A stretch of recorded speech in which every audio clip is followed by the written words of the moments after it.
దత్తాత్రేయ నమ. జయ గురు దత్తాత్రేయ నమ.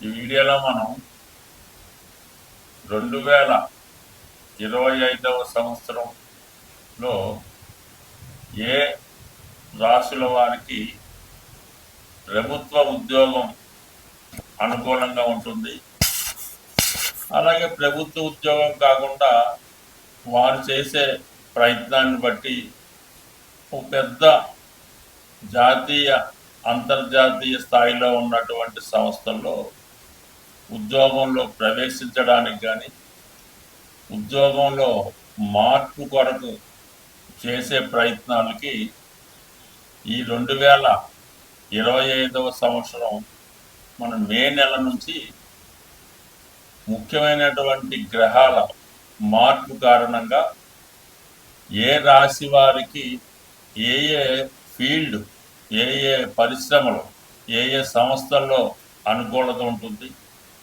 అలాగే వారు ఉద్యోగం చేసుకుంటేనే మంచిదా, లేదంటే వ్యాపారంలోకి మారితే ఇంకా ఇంప్రూవ్మెంట్ సాధించవచ్చా, మరి కొందరైతే 2 రకాలుగా చేసుకుంటే ఏ విధంగా ఉంటుంది అన్న విషయానికి ముఖ్యంగా ఎవరికైనా జీవితంలో వారి జీవితంలో పైకి రావాలంటే ఒకటి వారు ప్రయత్నం ఉండాలి, అలాగే వారికి తగు విధమైన అర్హత, వారికి ఏ స్థాయిలో ఆ స్థాయిని బట్టి మనం చేసుకుంటే ఆ ప్రయత్నం ముందుకెళ్తుంది తప్ప మన స్థాయిని మించి చేసే ప్రయత్నాలు కూడా చాలా వరకు అత్యాశకు వెళ్ళినట్టు అవుతుంటాయి. కాబట్టి దానివల్ల కూడా ఉపయోగం ఉండదు. బట్ ఏదైనా మీ అర్హత, మీ స్థాయిని బట్టి ప్రయత్నం చేసినప్పుడు దానికి గ్రహాల యొక్క సహకారం కూడా కొద్దిగా యాడ్ అయి అది మీ యొక్క భవిష్యత్తుకి ముందుకు తీసుకెళ్ళడానికి అనుకూలత ఏర్పడుతూ ఉంటుంది. అలాగే మనం ఏదన్నా ఒక వ్యాపారం చేయాలి అనుకున్నప్పుడు వరుసగా వస్తున్నటువంటి ఆ జాతకుడి యొక్క దశలు, అంతర్దశలు, ఈ గోచారంలో ఈ మధ్యలో ఏలినాడు శని, అష్టమ శని రాకుండా కంటిన్యూగా కనీసం ఒక 10 సంవత్సరాలైనా ఒక మంచి పీరియడ్ ఉంటే ఆ జాతకుడు ఆ ఫీల్డ్లో నిలదొక్కుని దాంట్లో ధనం, నేము సంపాదించడానికి అనుకూలత ఉంటుంది. మనం ఏదైనా ఒక వ్యాపారం కానీ ఒక వ్యవహారం కానీ ప్రారంభించినప్పుడు ప్రస్తుతం ఉన్నటువంటి టైం చూసుకోవడం జరుగుతుంటుంది. అంటే ఒక 6 నెలల దాకా, సంవత్సరం దాకా టైం బాగానే ఉంది కాబట్టి ఈ ప్రారంభం అది బాగానే జరుగుతుంది. ఆ సంవత్సరం 6 నెలలు దాటిన తర్వాత నెమ్మదిగా మరి ఆ బ్యాడ్ పీరియడ్ స్టార్ట్ అయినప్పుడు మొత్తం క్లోజ్ అవ్వడం కూడా జరిగి చివరికి అప్పులు మిగిలే అవకాశం ఉంటుంది. కాబట్టి సో ఏదైనా ఉద్యోగంలో ప్రవేశించడానికి రాబోయే దశలతో పెద్దగా అక్కర్లేదు, ఫలితం అక్కర్లేదు. రాబోయే దశ బాగున్నా బాగుపోయినా ఉద్యోగంలో ప్రవేశించాక ఉద్యోగంలో ఒడిదుడుకు ఎదుర్కొన్నా అది కంటిన్యూగా అవ్వడం జరుగుతుంటుంది. అంటే ప్రభుత్వ ఉద్యోగం అయినప్పుడు, మళ్ళీ ప్రైవేట్ ఉద్యోగం అయినా కాబట్టి కొంత ఆటుపోట్లు ఉంటాయి. బట్ ఏదైనా ఉద్యోగంలో ప్రవేశించాలనుకున్న వాళ్ళకి రాబోయే పీరియడ్ అంత బాగలేకపోయినా ఇప్పుడు ఉన్న పీరియడ్ బాగుంటే అతను ఉద్యోగంలో సక్సెస్ అవ్వడానికి అవకాశం ఉంటుంది. అదే వ్యాపారానికి అలా కాదు, ఇప్పుడు పీరియడ్ బాగుండాలి, రాబోయే పీరియడ్ బాగుండాలి, ఆ తర్వాత రాబోయే పీరియడ్ బాగుంటేనే వ్యాపార పరంగా సక్సెస్ అయ్యే అవకాశం ఉంటుంది. కాబట్టి ఇన్ని రకాలుగా ఆలోచించి అధిక మొత్తంలో పెట్టుబడి పెట్టేవాడు ఇవన్నీ ఆలోచించవలసి ఉంటుంది. పెట్టుబడి లేకుండా ఏదో రియల్ ఎస్టేట్ లాంటిది ఏదో చేసుకుంటే దానికి పెద్దగా ఆలోచించక్కర్లేదు. కేవలం కష్టపడితే చాలు, అదృష్టం ఉంటే అదే కలిసి వస్తుంది. స్వస్తి. నమ. జయ గురు దత్తాత్రేయ నమ. ఈ వీడియోలో మనం మీనరాశి వారికి ఏ వృత్తి రాణించే అవకాశం ఉంది అని పరిశీలించినప్పుడు మరి ఈ రాశి వారికి మీనం అంటేనే సహజ రాశి చక్రంలో 12వ రాశి. ఇది మోక్షానికి కూడా కారణం అవుతూ ఉంటుంది.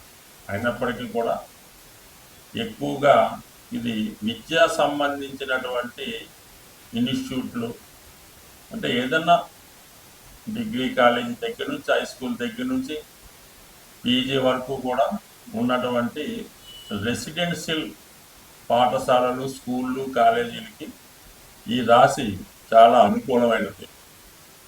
ప్రశాంతమైనటువంటి జీవితం ఈ రాశిలో వారికి ఉంటుంది. అందువల్ల ఎడ్యుకేషన్ డిపార్ట్మెంటు, దాని తర్వాత ప్రకృతి వైద్యశాలలు, మన అంతా కూడా వనాల్లాగా అడవిలాగా తయారు చేసి అందులో ఈ ప్రకృతి వైద్యం అందులోనే మమేకం అవుతూ అందులోనే ఉంటూ ఆ వైద్యాన్ని తీసుకునే విధంగా మనకి ఈ ప్రకృతి వైద్యం అన్నది మనకి ఇప్పుడు ప్రతి సిటీలో కూడా కనబడుతుంది. దానికి కూడా ఈ మీన రాశి, మీన లగ్నం వారికే ఎక్కువ అందులో ఇంట్రెస్ట్ ఉంటుంది. అది స్థాపించడానికి అవకాశం ఉంటుంది. అందులో చేరి వైద్యం చేయడానికి, ఉద్యోగం చేయడానికి, పేషెంట్గా ఉండడానికి కూడా ఇష్టపడుతూ ఉంటారు. అంటే వీళ్ళు ఎప్పుడు ప్రశాంతమైన జీవితం కోరుకుంటారు. బాగా నగర వాతావరణానికి, ఈ గందరగోళానికి దూరంగా ప్రశాంతంగా ఉండాలని కోరుకుంటారు. కాబట్టి వీరి ఉద్యోగం కూడా అలాగే అటువంటి వైద్యశాల లేదంటే అటువంటి పాఠశాలలో ఉండే అవకాశం ఉంటుంది. అయితే ఇది జలతత్వ రాశి. ఆ సింబలే మనకి 2 చేప గుర్తులు రొటీన్గా తిరుగుతూ ఉంటాయి. అందువల్ల సముద్రం, ఈ నదులు, అంటే సాల్ట్ పరిశ్రమ అవ్వచ్చు, ఈ చేపలకు సంబంధించింది అవ్వచ్చు, ఈ షిప్పులు, స్టీమర్లో ఈ ప్రయాణాలు చేస్తూ ఉంటారు. ఈ షిప్పుల్లో దూర ప్రాంతాలకి 2 నెలలు 3 నెలలు ప్రయాణం చేస్తున్నవారు, అలాగే సముద్రంలో ఈ మెరైన్ సంబంధించిన ఇంజనీరింగ్, ఈ పెట్రోల్ ఉత్పత్తులు చేసేవాళ్ళు, అంటే కొద్దిగా సముద్రం చుట్టుపక్కల ఉంటుంది, వాళ్ళు ఆ మధ్య ప్రాంతంలో వర్క్ చేస్తూ ఉంటారు. అటువంటి వాటికి రొటీన్గా మన సిటీల్లో అయితే ఈ చేపలు, ఫిషరీస్ ఎక్స్పోర్టు, అంటే ఫిషరీస్ డిపార్ట్మెంట్ వాళ్ళకి అనుకూలంగా ఉంటుంది. సాల్ట్ డిపార్ట్మెంట్ వాళ్ళకి ఉంటుంది. ఎక్స్పోర్ట్ అండ్ ఇంపోర్ట్ వారికి అనుకూలంగా ఉంటుంది. అంటే ఇది ఈ రాశి వారికి దశమ భావం కూడా ధనుసు రాశి, దానికి కూడా గురువు అయ్యాడు. కాబట్టి ఈ విధంగా వీళ్ళు ఈ బ్యాంకింగ్ రంగంలో స్థిరపడడానికి ఉంటుంది.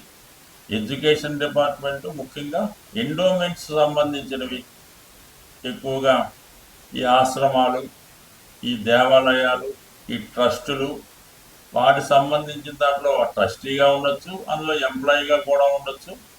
ఈ విధంగా మీరే ఒక ట్రస్ట్ కూడా స్థాపించవచ్చు. ఈ విధంగా కంపల్సరీగా మీకు ఈ విధమైనటువంటి ఆధ్యాత్మిక సంస్థలు స్థాపించడం కానీ అందులో ఉద్యోగం చేయడానికి కూడా అనుకూలంగా ఉంటుంది.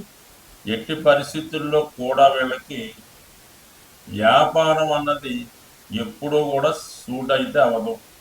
సేవాభావంతో ఉన్నవి, 10 మందికి సేవ చేసినవే వీళ్ళకి ఇంట్రెస్ట్ ఉంటుంది. ఒక వైద్యశాల పెట్టినా, ఒక స్కూలు పెట్టినా, పోతే పోయిందో ₹1 మన వల్ల ఈ 10 మందికి ఉపయోగపడింది అన్నది వీళ్ళ యొక్క భావంగా ఉంటుంది. అలాగే వీళ్ళకి ఇంకోటి ఏంటంటే ఈ రిసార్ట్స్, హోటల్స్ అనుకూలంగా ఉంటుంది. ఇదే రాశిలో శుక్రుడు ఉచ్చపొందుతుంటాడు. కాబట్టి ఇది సినిమాలకు సంబంధించిందో, ఈ కళారంగానికి సంబంధించింది, అంటే డ్యాన్సర్లు, అలాగే స్క్రిప్ట్ రైటర్సు, ఈ స్క్రీన్ ప్లే రాస్తున్న వాళ్ళు, అలా కెమెరాకి సంబంధించిన వాళ్ళు, ఈ దృశ్యం, వాళ్ళ జ్ఞాపక శక్తి, వాళ్ళ అవగాహన, ఇవన్నీ కూడా ఈ రాశి వారికి పుట్టిన దగ్గర నుంచి కూడా అటువంటి జ్ఞానాన్ని కలిగి ఉంటారు. కాబట్టి అటువంటి వాటిలో వీరు ఎక్కువగా అనుకూలించే అవకాశం ఉంది. అలాగే 10 మందికి ఉపాధి కల్పించడం, అంటే 10 మందికి ఏమీ లోటు లేకుండా చూడడం జరుగుతుంటుంది. కాబట్టి వీళ్ళు ఎక్కువగా ఈ హోటల్స్, రెస్టారెంట్స్, రిసార్ట్స్, అలాగే రైల్వే సంబంధించింది, ఏరోప్లేన్ సంబంధించింది, బస్సుల్లో సౌకర్యాలు అందించడం, యాత్రలు ప్రజలు సాధారణంగా చక్కగా చేసే విధంగా టూరిస్టులుగా ఈ ట్రావెల్స్, ఇవన్నీ కూడా ఈ రాశి వారికి చాలా వరకు ఉంటాయి. ఈ రాశిలో ఉన్నటువంటి నక్షత్రాలు మనం గమనించినా కూడా మరి పూర్వభాద్ర, ఈ ఉత్తరాభాద్ర, మనిషి యొక్క యాత్ర సజావుగా సాగడానికి ఈ 2 నక్షత్రాలు చాలా అనుకూలిస్తూ ఉంటాయి. మరి తర్వాత మరి రేవతి నక్షత్రం అన్నది సజావుగా మనిషి యొక్క అతని యొక్క జీవిత ధ్యేయాన్ని పూర్తి చేయడానికి సహకరిస్తూ ఉంటుంది. వనాల్ని అడవుల్ని రక్షించడం, అందులో ఉన్నటువంటి జంతువులకి రక్షణ కల్పించడం అంటే ఫారెస్ట్ డిపార్ట్మెంట్.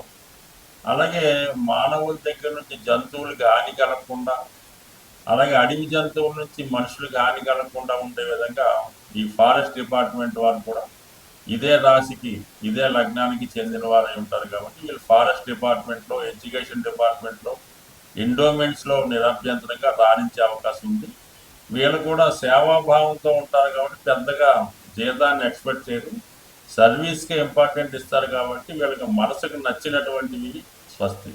ప్రస్తుతం వృత్తిపరంగా ఎంత ప్రయత్నం చేసినా సరైనటువంటి వృత్తిలో మనం స్థిరపడలేకపోతున్నాం అనుకున్న వాళ్ళకి వారి యొక్క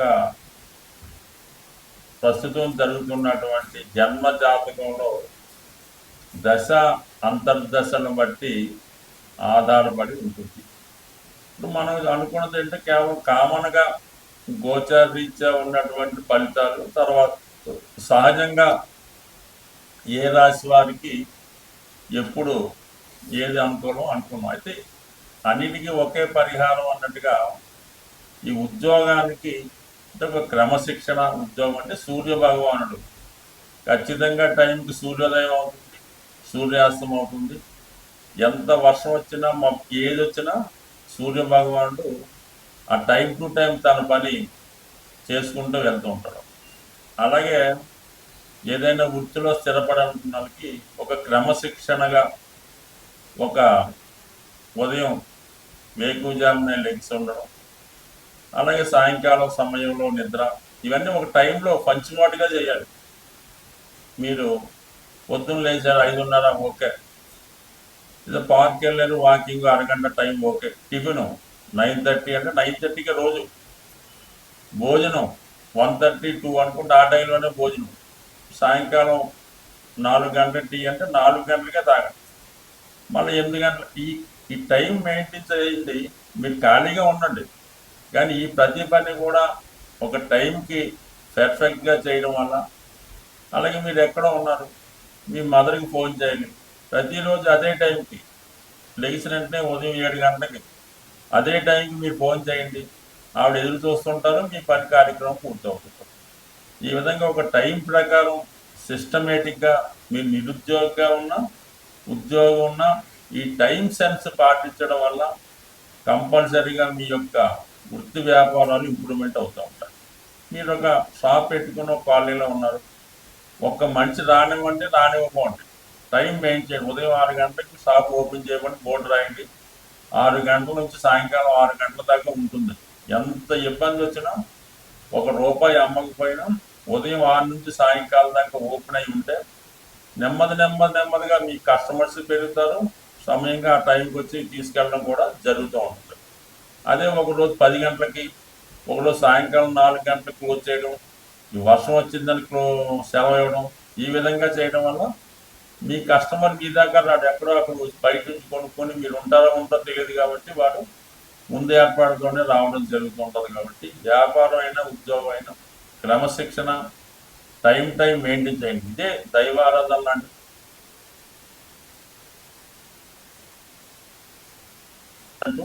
ఉద్యోగం అయినా వ్యాపారం అయినా సక్సెస్ అవుతారు. దాంతోపాటు ఏంటంటే ప్రతిరోజు సూర్య భగవానుడి ఆరాధన, అంటే అతనే క్రమశిక్షణ కారణం అవుతుంటాడు. ధనాన్ని ఇచ్చేది కూడా సూర్య భగవానుడే. కాబట్టి ఈ విధంగా మీరు సూర్య భగవాన్ని పూజించుకోవడం, ఆదివారం నియమంగా ఉండడం చేయడం వల్ల కంపల్సరీగా మీరు ఏ వృత్తిలో ఉన్నా రాణిస్తారు. అయితే కొద్దిపాటి మాన్యువల్ రెమెడీ అనుకోండి, మామూలుగా ఈ జంతువులకి, అది ఆవు కావచ్చు, గుర్రాన్ని కావచ్చు, పిల్లి కావచ్చు, చెరువులో చేపలు కావచ్చు, ఈ మూగజీవులకి ఆహారాన్ని అందించడం కూడా మీకు చాలా వరకు ఈ వృత్తిలో అభివృద్ధికి సహకరించే అవకాశం ఉంటుంది. ఈ విధంగా చిన్న రెమెడీస్ ఎక్కువగా ఈ డ్రై ఫ్రూట్స్ ఉంటాయి కదా, ఎండు ద్రాక్ష, ఎండు ఖర్జూరం లాంటివి ఏదో ఒక మీకు అనుకూలమైన రోజు ఎక్కడ ఉన్నటువంటి మరి సాధువులు లాంటి వాళ్ళకి ఈ డ్రై ఫ్రూట్స్ పంచిపెట్టడం వల్ల చిన్న చిన్న వృత్తిపరమైనటువంటి చికాకులు, అంటే ఏదన్నా ప్రతిదానికి ఒక రెమెడీ, ఒక సమస్య ఉంటుంది. అయితే మనం ఆ ప్రయత్నం చేస్తూ ఈ పరిహారాన్ని కూడా చేసుకోవడం వల్ల మరి భగవంతుడి యొక్క అనుగ్రహంతో ఉపాధిలో స్థిరత్వం వచ్చే అవకాశం ఉంటుంది. స్వస్తి.